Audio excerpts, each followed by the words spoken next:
first just thank you everyone for joining, for being part of the conference and for the interest in helping in this massive problem that is how to get findings from research world into clinical applications. So to start with, because there are so many people from so many disciplines, we wanted to start with some definitions. And in a poll earlier today, out of 136 people, when asked, do you know how to define the term translational research in neuropsychiatry? 40 people said yes, 60 people said no, and 36 people said maybe. So we'll start with our friends here in from Wikipedia, who offer this definition. They talk about the fact that translational medicine or translational science, of which it is a form, is a highly interdisciplinary enterprise, right? And the goal of it is to bring enhancements in the prevention, diagnosis, and therapy, so to get to clinical care. And then they focus, as many of these different definitions do, on these three pillars, which include the bench side, the bedside, and the community. So not dissimilarly, but actually a little better, I think, we have this definition from our Academy of Translational Medicine here at UBC. Again, we are emphasizing the fact that this is highly, highly interdisciplinary work, that we are trying to get into the clinical space in which we can improve diagnosis and therapeutic applications of findings. And again, this emphasis on these pillars, including the bench, the bedside, and the community. So this is a very broad definition, somewhat complicated. We can depict it visually, which, if you're like me, is very helpful. So this is just a very simple picture that's showing that translation happens across these different spheres, going from basic to clinical research and all the way down to improved health. Previously, and I think when translational research was first talked about, we were really focusing on this bench to bedside idea, right? And that's going from animal findings generally into human findings. Anyone who does work in this space knows that this is not just a one-step deal, but it looks much more like this, right? So there are nested steps in each of these that are highly detailed, very, very expensive and time-consuming and difficult. So this is a very complicated pipeline already. We can focus on the second half of this pipeline, which is sometimes called the phase 2 translational research. This is where we're trying to get from using findings in subjects, right? Even if they have clinical disorders, at that point, they're still research subjects, but we want to move from that into healthcare proper, where we're talking about just giving care to patients. So where are we as a community who are in this conference today? Not very many responses to this question. I think that's because of how we worded it. We should have said, if you are involved, interested in research, please identify the part of the pipeline with which you are most involved / interested. But of the responses that we got, we do have a pretty decent distribution. We at least cover all of the parts of the pipeline, all the way from bench work, non-animal to animal work, to human research subjects, to actual healthcare settings, down to population levels work. So that's where we are in our pipeline. If we think about such a broad definition of what translational research is, one of the thoughts that I had was, well, then what is pre-translational research? Is there even such a thing? What would an example of a non-translational research study be, right? Is there anything that happens prior to this pipeline at all, if we've adopted such a wide definition? I think things get even more interesting if we think specifically about psychiatric research, right? All of these definitions and all of these different depictions are focusing on translational research in medicine more broadly. In psychiatry, things are quite different. I think that difference is mostly problematic, perhaps here, where when we try to do this clinical research in the absence of biomarkers, this pipeline looks totally different than it does when you're doing something, say, in one of the other branches of medicine. So I think that is quite interesting and has led to some of the problems that we have and why doing neuropsychiatric translational research is so important. there are things happening, right? People are starting to care about these issues. Many of you care about these issues. So we have a new journal from the Nature Publishing Group, specifically for translational psychiatry. This is what they say on their website, that there is a grievous gap between these neuroscience findings and their application in clinical care, right? So that's quite inflammatory language. Also, speaking of challenges, if you want to publish one article in this journal, it's going to cost you $6,400 Canadian. That's just a little side bonus. More language, and we alluded to this in one of our polls, but this is from one of the prominent editors who actually founded that journal. And he says this: in medicine, the pathway between discovery and therapeutics can be referred to as the valley of death. Not great, but in psychiatry, it's even worse. It should be called the cesspool of devastation. I'm not sure why we all feel the need to use such incendiary language when it comes to psychiatry, but it's been a problem historically for a long time. And I think it does very interesting things. So do we agree? Is it a cesspool of devastation? 35 out of 101 people said yes. 20 people said no way. And 46 kind of. It's kind of a cesspool of devastation. So an interesting mix. One person who I think would agree that it's a cesspool of devastation is Thomas Insel, who's been very influential in the field of psychiatric research, was previously at the NIH and then at Google. He was giving a talk where he was reviewing genetic findings about mental illness. And he writes about this in this book and was quoted by the New York Times as saying this: when he gave this genetics talk, a man in a flannel shirt got to his feet and reeled off the story about his 23-year-old son who has schizophrenia. Talked about the cycle of hospitalization, suicide attempts, and homelessness. And the father says, our house is on fire and you're talking about the chemistry and the paint. What are you doing to put out this fire? Right, this is a very arresting story, right? And with very evocative, and we have a strong response to this. We're in a mental health crisis, right? People are starting to really put pressure on this idea that we need to be making a difference in patients' lives. And of course, we all agree with that. It's why we're doing this work. But it does do something interesting to our pipeline, I think, and it puts a tremendous amount of emphasis on this distal part of the pipeline. And so funding mechanisms have shifted to that as their outcomes, and your grant gets rated more highly if you're showing direct impact into clinical care. That means necessarily that there's going to be less funding for these proximal parts of the pipeline, even though in psychiatry, we really need these very, very badly, and perhaps more badly than other areas of medicine. So is this a problem? This is what you guys think. As the question said, granting mechanisms and the media often focus on the direct relevance of neuropsychiatric research for clinical care. Do you think that these pressures are good and necessary or problematic? Pretty even-ish split, but most people think that these sort of patient-directed pressures are good things. And a good group of people also think that they are problematic. Probably if I'd given you an option to put in both, the truth would be somewhere in the middle. But interesting. So if we're talking about barriers, we have this idea of perhaps less funding for different parts of the pipeline, which would be problematic. We've also had quite a bit of discussion, and you may hear a little bit more about this in a few minutes, but when you're trying to go from a non-clinical to a clinical space, mentally or intellectually, you also need a physical space in which to do that work.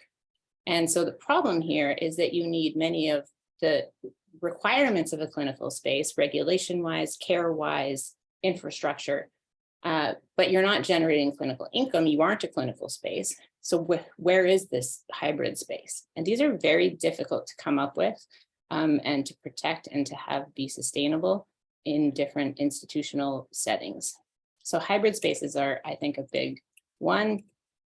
Another one that we talked about in some of the sessions earlier this morning, especially with regards to ketamine, is once you've survived this pipeline, if something has actually made it through and is shown to be an effective treatment, actually getting that integrated into a public healthcare system can be extraordinarily difficult. So that's another major sort of bottleneck in the pipeline. And then this one, I feel, is perhaps controversial to say, but because I hear it so frequently from speaking with colleagues when we are talking to each other about what is so frustrating trying to do this work and what makes it very hard, what leads to like researcher burnout, and sometimes makes us not even consider trying to do studies, is what has to be done for an essential part of the pipeline, which are ethical review boards. But it's gotten to a point that many of us feel that this is an actual barrier to the work, and that we need to do something there. It's essential, but it could be better. So these are some of the challenges that I've sort of mapped onto this pipeline. A few questions that we put up on the board for sort of more of a discussion-y kind of part of things. Does non-translational research in neuropsychiatry exist? Are there identifiable barriers that we could actually do something about? And how do we continue to preserve this full pipeline of translational research, given the pressures that exist and kind of pull things towards the end of the pipeline? I thought I would put that up to help with our discussion. We did have, is Kath here, Lily? Do you see her? Excellent. So we planted Kath. Excellent. So Dr. Catharine Winstanley is a professor here at UBC in the Department of Psychology. She does really interesting work that's very much, I'm going to put you here, Kath. You can argue if you think that's, but so using different molecular methods combined with behavioral methods to study impulse control. So she's very much at the end, I would say, of sort of the animal work, right at the cusp of going into human research work. And so we have asked her to be our initial respondent to get the discussion going. So Kath, share with us any thoughts about this or anything you heard today, or what's on your mind when it comes to the state of the translational pipeline. Thanks very much, Tamara, for that, excellent summary. And yeah, well done on getting all the poll results and integrating them so well into a summary presentation. A big vote of thanks to everyone who was involved in this conference today. I really enjoyed all the sessions I was in and wished I could attend all of them. So I'm sure I'll be going back and reviewing a lot of the the recorded sessions so I can catch up on things I missed. So yeah, as Tamara said, I'm very much on the basic end. So my PhD and my postdoc all used exclusively rodent subjects to try and model basically the cognitive traits and factors that may influence vulnerability to psychiatric conditions, particularly substance use disorder and other addiction disorders, as well as impulse control problems. And I am one of probably many individuals who were keen to try and translate their findings into human subjects. So I'm now in that thorny area where you've got a really good idea of what might be happening, and that comes from rodent data, and you want to try and test it out, first of all, in healthy volunteers. And yeah, so I'm right in that direct experience of going through the ethics reviews, and also, my experience so far has really helped me understand the value of preclinical research, because we can do particularly psychopharmacology studies, behavioral systemic psychopharmacology studies, so much more easily in rodents and in animals. So when it comes to sort of justifying why you might want to try doing a particular drug study in healthy volunteers before moving it into clinical subjects, we can do all that. We can whittle down the number of candidates so much more rapidly in animals. And then we come right up against this roadblock, even if they are drugs that have already been safely given to humans, that we have all the tox information done, there's still a massive barrier to be overcome before we can try and give any compounds even to a small number of subjects. And Tamara knows how I feel about some of this, because we've been on smaller working groups trying to discover how we can move this forward. So yeah, I couldn't agree more with the barriers and the potential sort of sticking point at which a lot of that innovation and creativity and hope that might be existing at the level of basic research, how it dwindles into a very small number of individuals who have the passion and the determination to push forward and really see their research translate into human subjects. And I think that is a really big problem, because you're just going to turn off, the system discourages it.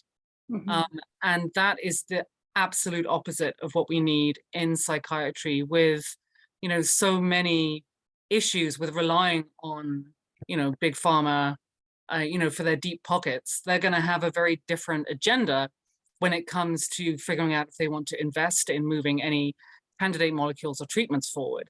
And that may not always be in the best interests of clinical populations. There's been a lot of discussion today around, you know, the excitement over the use of psychedelics. And you know, we are absolutely at the sort of the cusp. You know, there's still a lot of joy, but you know, there's a lot of fervor. You know, a lot of my undergraduate students are interested in this, and we want to do a few studies ourselves in rodents, and even in rats, we're finding it, you know, nearly impossible to get hold of the drugs and run the studies. And yet, you know, from a patent space perspective, it's unclear whether, you know, there's going to be a lot of money to be made from this. Maybe there will. You know, certainly there's hope there for commercialization. And without that commercialization perspective, it becomes even harder to do any of these studies. And, you know, one thing that was thrown out in one of the early workshops I was in was this idea that we almost need to change the way in which we, as a society, approach drug development or therapeutics development. And, you know, that seems, you know, one of the question too, pragmatic solvable barriers. I don't know if that is one, but it's one that is there. Like, how are we going to advocate for, you know, best practice use of, you know, potential medications if we've constantly got to be thinking about potential commercialization, because those two things aren't necessarily in alignment. Yeah, with regards to the ethics question, of course, we need ethical oversight of all our research. Like, that is essential, but it has to be manageable. You know, at the moment, it does seem that the bureaucracy, whether it be just getting things through an ethics board versus, you know, getting approval from all the different institutions. So it's not just your university ethics board, it's the ethics board for the hospital sites, it's like ethics boards at the level of the federal government. And it, as people are saying, it takes 2 years from start to finish to get all the paperwork in place. And if you've got a postdoctoral researcher, they're only with you for 3 years. Graduate students are potentially with you for 5, but they want to do more than a single study oftentimes. So how can we get this done? And, you know, I don't know what the best way is of pushing this ahead. I think there is going to have to be some, you know, some lobbying at the highest levels of university. I think Matrix-N is so well positioned to represent a lot of our interests here. The more we continue to talk about these issues, the more we can, you know, get more people on side to realize that this isn't just, you know, the classic researchers whining. Like, this is a very real problem. Right. And it seems in almost every conversation I have, it's coming down to bureaucracy and paperwork that seems to almost trump funding. And normally that's the only thing that we're worried about, right? We're always talking about how now we're talking about, you know, we need, you know, administrative relief so that we can get this done. And I think, you know, if you were talking about, you know, any other sort of business, practical business, you know, where you're trying to, you know, bring a product to market, if that was what was stopping you, the business would restructure, right?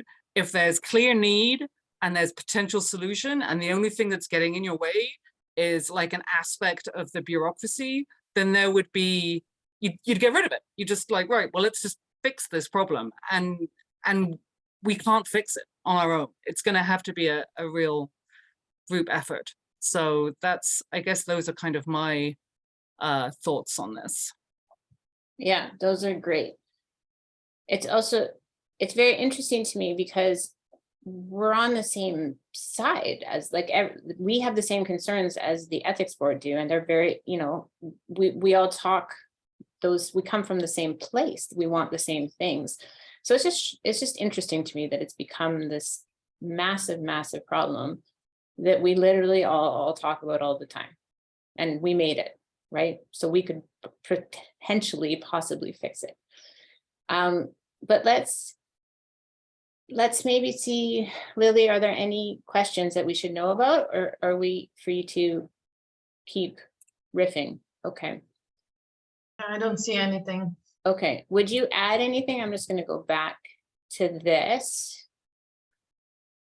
Any thoughts about additions to this, Kath, or other things that jump out to you about?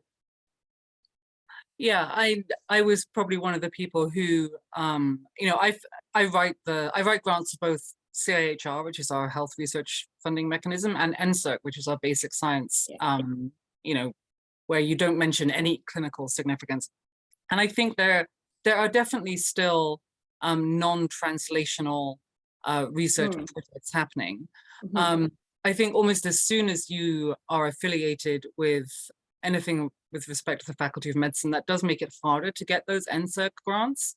But yet I also really heartily agree that just having space just to research mechanisms, cellular, behavioral, without always having an eye on, what might be the application for clinical research is really important, because you just don't know where the next great discovery is going to come from.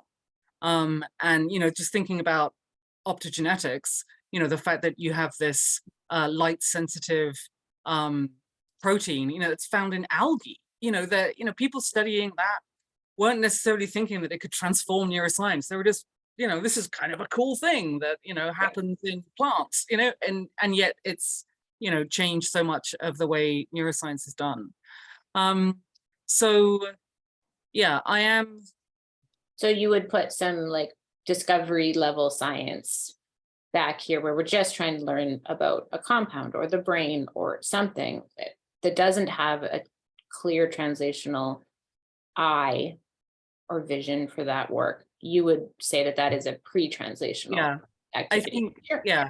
And the important thing from my perspective for all of us is those hybrid spaces, right? Where people come together and learn about each other's research so that someone can make that magic leap where they're at a talk that they think may, they're just there for interest. And they see that connection of what this person's talking about in this totally different system, could be completely relevant to this problem that I'm studying. And then you get the next, everyone levels up. But bringing people together and protecting time for that creative thinking about science in this, in all jobs, but I feel like, across the level of, clinicians to researchers is just so important. And people talk about the administration creep, and it's very, very real. I feel like there's just not enough dedicated time for people just to sit and think and talk about what the future could be, what these discoveries may mean, like hiving off that time, because there's no obvious deliverable to the university, right? From these just thoughts and collections and getting together. So yeah, I really appreciate that point about how hard it is to justify the existence of hybrid spaces. Yeah. But if we ever want to make progress on this pipeline, we really need them. Well, and it's interesting. So you're talking more about the intellectual hybrid spaces where there's idea sharing and all of this stuff. And I think that's completely true. I was also, when I made the little icon, thinking about, a place where you can give a drug to a healthy control subject, right? That's a hybrid space. I needed to have clinical, infrastructure and clinical rules, but I need it to be accessible as a researcher to that, right? So a sort of, hardcore instantiation of a hybrid space. We need both. Yeah. And I guess in my mind, I feel those two would go together so naturally. Unless you get clinical researchers, clinicians, and basic researchers in literal physical space close to each In other. the elevator. Yeah, and that, of course, is the dream of the Javan Mofagian Center for Brain Health. It was designed with exactly that in mind. And, you know, I think it's the closest we have to that. But, you know, we're already like bursting at the seams. Space is used on a very like needs basis by the university that the directors haven't always had control over. And it becomes really hard to keep that ring fenced. And people need time. I mean, this is one of the biggest issues we're having in just trying to pull people together, is that a clinician's day-to-day looks very different from researchers, and trying to match those up and like, you know, where is the best time to get people to come together to talk about things. I think, you know, Beck Todd's work with the integrated research pillars has been great. Like, we now have these regular rounds every Monday, the first Monday of every month, where people can just come together to learn about what else is being done in different labs, and, you know, maybe have a, you know, a social event afterwards, or a little bit of time just to get to know each other. Forming those connections is just so important. Like, science is such a human endeavor. Very true. I'm going to speed through these again. And then I think, Lily, we're basically at time, hey? Well, we can run a little long to give Tony. Okay, so we will give, yes. So Dr. Tony Phillips, who is professor in the Department of Psychiatry and does major and massive work in preclinical neuropsychopharmacology, and is basically the founder of the MATRIX-N Cluster that's hosting today's virtual conference, is going to close for us with some, we think, comments of hope, perhaps. Thank you. Well, hopefully that's actually what I had at the end, message of hope. I'll get to that in a moment. Anyway, thank you. That was a spirited discussion. Thank you, Tamara, for organizing that. What I would like to do in the few minutes I have here is, first of all, reflect back on the day. When every time I looked at the program, I was just floored by how much was available and what a rich banquet we were going to offer to the participants. And one of the frustrations always is, I mean, it's, if you're in a real-time conference, it's the frustration of missing everything because you can only attend one session and you'd like to be in two other places. The beauty of these electronic conferences like the one we've created here is that there is a record of everything that's happened. So I started to think, with Lily's help a few days ago, about the resource that we've created here.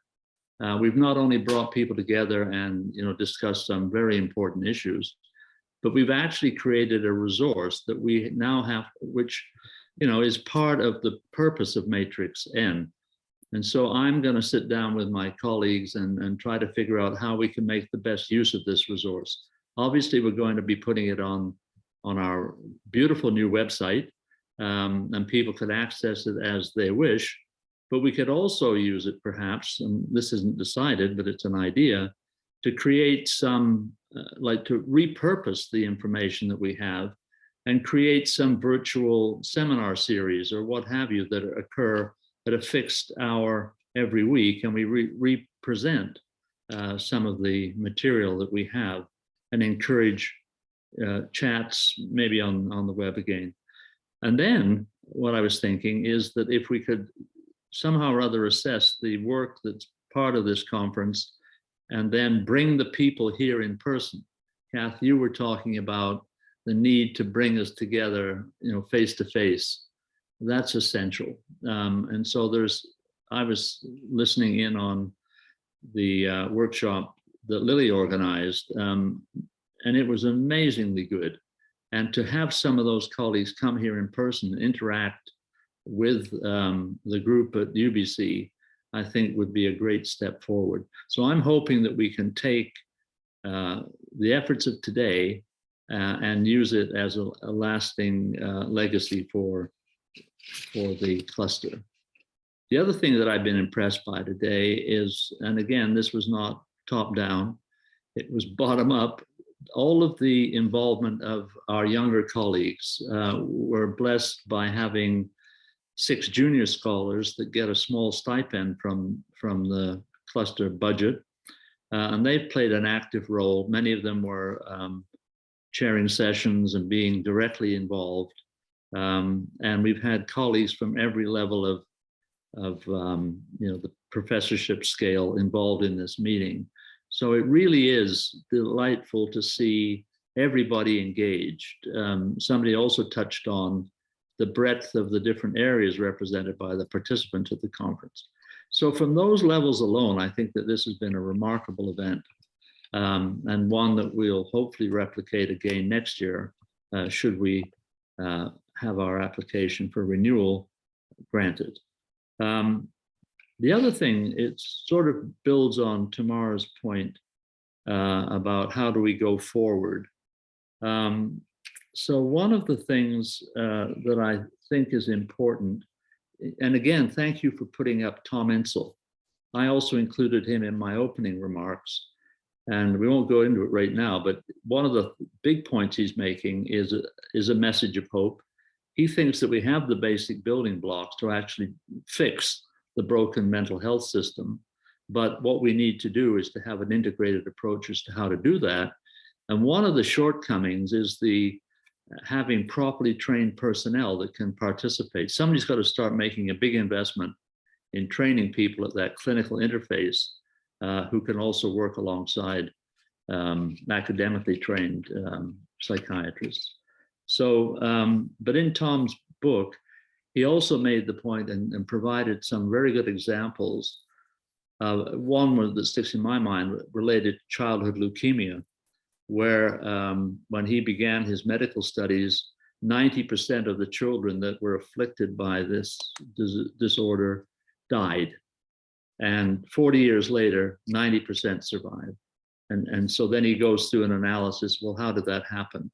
Well, it happened by doing an assessment of all of the elements that were working. It turned out that there were 8 drugs that would actually, in combination, would help cure this problem. But the other take-home message was that of the children that were involved in this disorder, after about a decade or two, it was 75 to 80% of everyone who had a problem participated in a research project.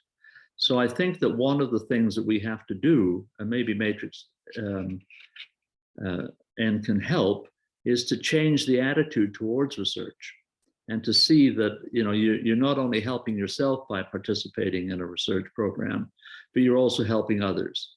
And we've got to change the ethics and the attitude towards research. This horrible term of human guinea pigs, et cetera, is doing a lot of harm. So I think we need to proactively find a way of convincing people to join us in this research effort. And that's why the strategy for patient-oriented research has such appeal. The other thing that's been touched on time and again is the need for proper funding.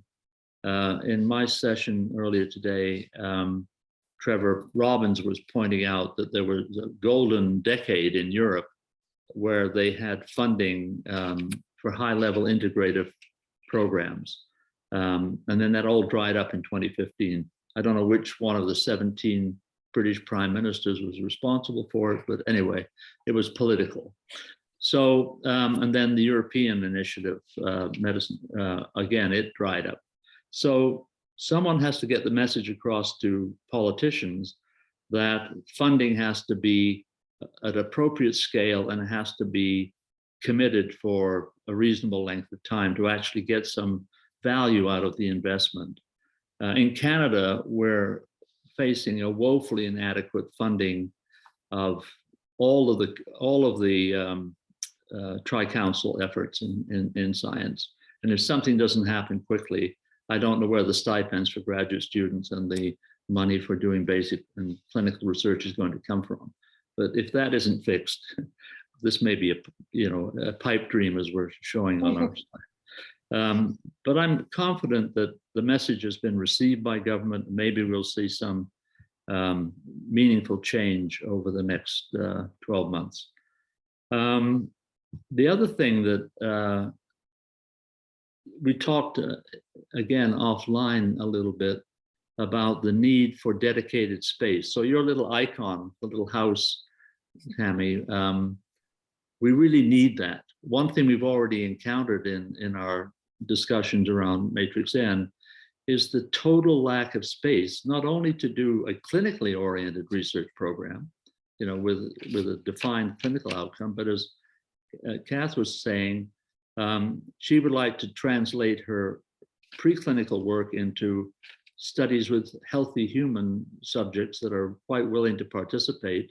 But the bureaucracy is one barrier, but the other barrier is appropriate space in which to conduct those experiments. You know, just an office is not good enough. So somebody has to get on board with creating the unique space, the same way that we have, you know, genetic centers, and which are fabulous, and we have, you know, chemistry and everything else. We need space for human clinical research, both at UBC and writ large. All the top centers have that space now. If we want to play in the big leagues, we've got to create it at UBC. And then the final, this is the message of hope. You know, we've been spent a lot of time today talking about the excitement around short-acting, almost single or minimal treatment with psychedelic-related drugs, including ketamine, being a potential game changer in how we treat depression and possibly substance abuse disorders. And this is not just hyperbole. You know, again, in another session, the point was made about, well, why might and this was Mark Geyer in our session on translational research. And Mark is one of the pioneers in using psychedelics to gain a better treatment profile. Anyway, what the point Mark made is, people are questioning why is it that a single or maybe 2 or 3 doses of your psychedelic of choice, how can they possibly affect long-lasting change in the mental state of the individual patient? And he pointed out that, you know, we should not be surprised by this, because there are many events in our life history individually where a single event stays with you forever. I mean, and if you're unfortunate enough to be in a situation where there's a trauma, you know, it took decades to realize that post-traumatic stress disorder is a real consequence of putting people into battle. But once we accepted that, so there you have people exposed occasionally to the most terrific experience, and it lives with them for a lifetime and changes their whole life history. Why is it surprising that the appropriate drug, in this case, botanically based drugs, might also be able to change the plasticity of the brain and cause a lasting change? I mean, to me, that's the real take-home message of the interest in ketamine and psychedelics. It's not Richard Lear writ large again. It's the fact that this sends us a message of hope that mental ill health conditions are malleable. They're not life sentences. Change can be effected. And what we have to do is use our creative intellect and commitment and creativity to find out why this works and how to capitalize on it. And so that's my message of hope, not only to us as researchers, but also to those people who are listening in, because they're also living with the challenges of mental health conditions. And there's another message of hope here, and that's what we represent collectively, which is a commitment to make these changes. I'm so delighted to be, I'm not the head of this unit, I'm part of the team that really is working hard to make a difference. And I'm so happy about the progress we've made in just 6 months and the presence, and I keep making jokes about our brand. I think we're now starting to make a presence in the community, and hopefully we can start to make a difference as we go forward. So closing words. Thank you to everyone involved in this process, especially Marisha Boyd, and Lily Alexandrova, our coordinator. The two of them have been the team leaders here, and they brought us to a successful conclusion after a very exciting and tiring day. Okay, so those are my closing remarks. Thank you very much. Over to you again, Tamara, and we'll see you next year. Excellent. That's how confident I am that we'll be refunded. And I think we're going to close full circle by going into a clinical space. So that's great. Lily, to you. Yeah, we have Dr. Pouya Azar on the line, I believe, still. So he will provide some final words with a clinical perspective. So hi, Pouya. Hi, guys. Thank you. Yeah, thank you, Tony, for those closing remarks. I think from my perspective, it's interesting to close on a clinical perspective, because when I think about what really the fundamentals of what translational research is, and actually looked up the definition, and it talks about, I'm sure there are many definitions, but it talks about translating basic science into results that directly benefit humans, right? And if you break that up, like, what are the key components to that? And how is this played out for me? So we have basic science component, which are all the smart scientists in the labs doing their hard work. And then we have the human needs and benefit. And really, in a medical perspective, that comes down to understanding the needs of the patients. And that comes down to the responsibility of clinicians such as myself.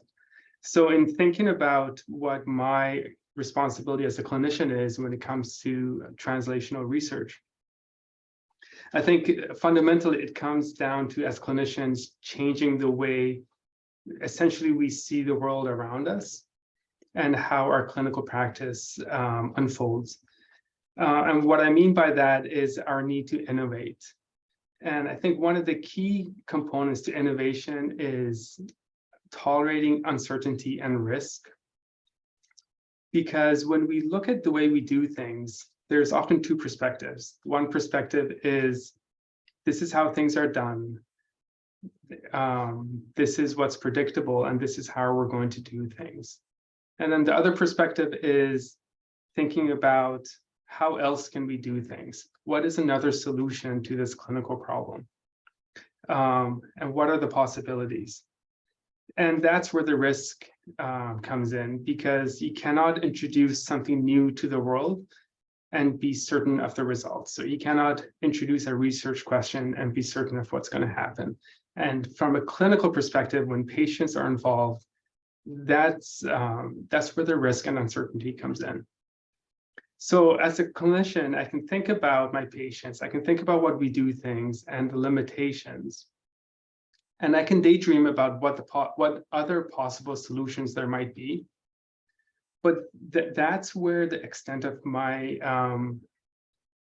benefit as a clinician is, because I don't have the perspective of the basic scientists.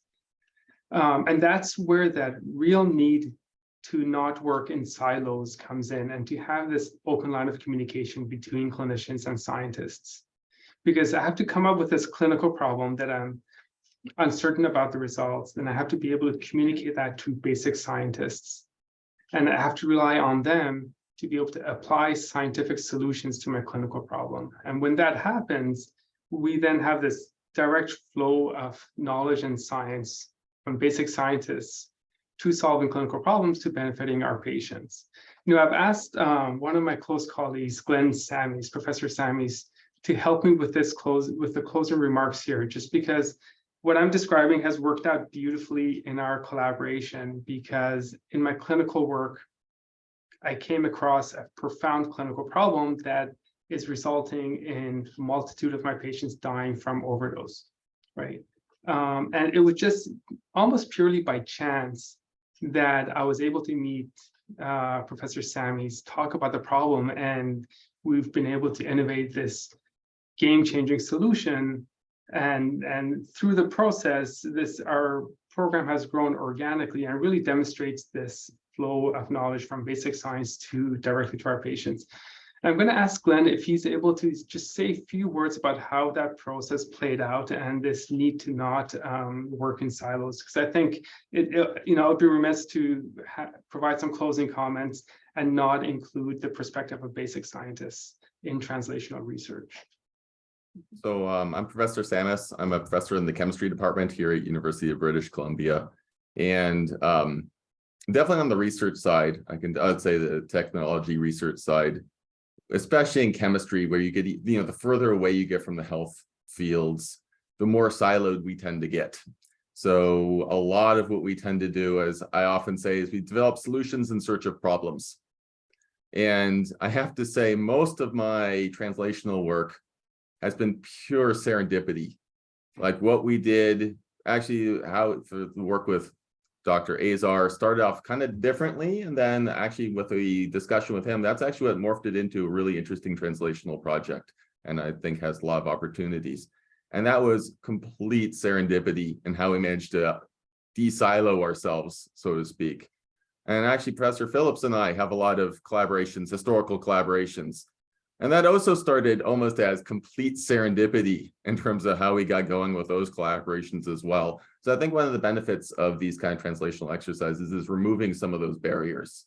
Like, given that was honestly almost pure happenstance how we managed to get both collaborations with the Phillips group, with Dr. Azar. Imagine if you can actually develop these connections more efficiently and not as randomly as these came up in the past. I think they actually could be a really powerful opportunity. So that's kind of my perspective on things. And I think, for example, clinician-driven, and even with Professor Phillips, with the more on the medical side driven applications of what we're looking at, I think that's where a lot of the real innovation to a lot of these challenges can come up, and a lot of the potential for opportunities like what we're discussing today. So Pouya, that's my 2 cents. So I guess in summary, I can only imagine, if what we've been able to do so far came almost out of pure chance of meeting and connecting, what the possibilities would be if we have kind of a more systematic line of communication and interplay between basic science and clinical science. I look forward to that happening. Okay, thanks. Back to you guys.